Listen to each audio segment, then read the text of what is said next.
దేవా,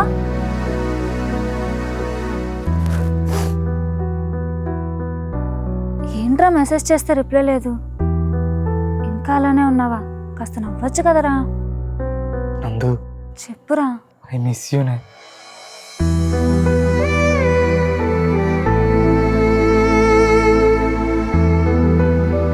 నేను ఇంకా మిస్ అవుతానురా నిన్ను. ఇంతకుముందు మనకి లాంగ్ డిస్టెన్స్ అలవాటు అయినా నాకు ఎంత కష్టంగా అనిపించలేదు నందు. ఎందుకంటే అప్పుడు నువ్వు వచ్చి వెళ్ళిపోతావని ఆశ మాత్రం ఉండేది. కానీ ఇప్పుడు వచ్చి ఉండిపోయావు. ఇప్పటి నుంచి నేను నిన్ను ఎప్పుడు కలుస్తానని ఎదురు చూపులు మాత్రమే ఉంటాయి నందు. నాకు నిన్ను వదిలి వెళ్ళాలని లేదు నందు. ఇలానే ఆలోచించి అయిపోతే లైఫ్లో మనం ఎలా సెటిల్ అవ్వాలి, ఇంట్లో వాళ్ళని ఎలా ఒప్పించాలనే ఆలోచనతోనే రోజులన్నీ గడిచిపోతాయిరా.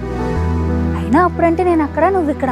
బట్ ఇప్పుడు అలా కాదుగా, నేను మీ ఎదురింట్లోనే ఉన్నా. నువ్వు హాలిడేస్కి ఇంటికి వచ్చినప్పుడల్లా వైజాగ్ అంతా మందే అన్నట్టు తిరుగుదాం, సరేనా? సరే నందు, నేను అక్కడికి వెళ్ళాక మన ఫ్యూచర్ కోసం మొత్తం అరేంజ్ చేస్తా. అప్పుడు 2 ఫ్యామిలీస్ అక్కడికే వెళ్ళిపోదాం. ఆహా, సరే అండి, అలానే చేద్దాం. అవునరా, ఇంతకీ ఎల్లుండి ఏ టైం స్టార్ట్ అవుతావు? ఎల్లుండి ఈవినింగ్ 4కి నందు ట్రైన్. ఆల్ ద బెస్ట్ రా.